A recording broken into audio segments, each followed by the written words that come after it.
Good morning and welcome to today's verse. Today's verse comes to us from the book of Psalm 126, verse 5, and I will read it. Those who sow in tears shall reap in joy. Here we have a word from the Lord through the psalmist, and it is to the children of Israel. It's a psalm of thanksgiving and it's a psalm of praise. Notice that in the very beginning of it, it is a psalm in which the children of Israel are returning to Zion. They're returning to the promised land, returning to their city. They have been brought out of captivity. You may remember when they were taken into captivity, they went into captivity with tears, but God promised after 70 years to bring them back to their homeland. So they come back with great joy and great anticipation. But even coming back, they see that the area, the land, the city has been decimated. And so they would have to rebuild and they would have to restore. And even in that process of doing that, they labor in tears. But great joy will come at the conclusion of it. And it's interesting that the psalmist uses a language that they were very familiar with.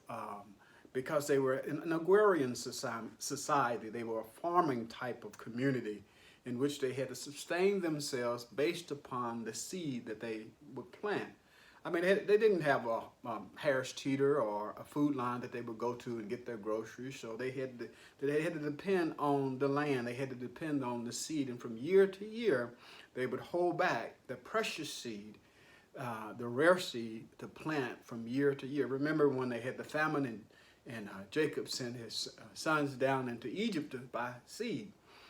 They didn't have the convenience of just going, nearby to a grocery store to get the food that they needed. So they had to rely upon the seed. And when you talk about sowing, there's an anticipation that you're going to get something for your labor. So as the farmer, and this was a very common saying, it said that you would sow in tears, that you would sow in tears of labor, the hard work that you had to do. You would sow in tears of trying to provide for a family. So you sow in tears, but you would reap in joy.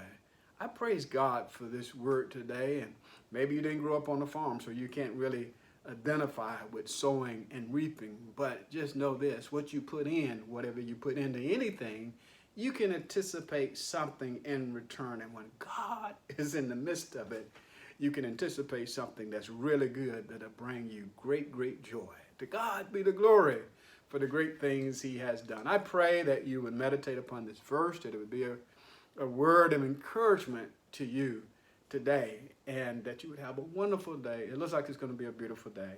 And that you would tune in again tomorrow as we consider today's verse. Amen.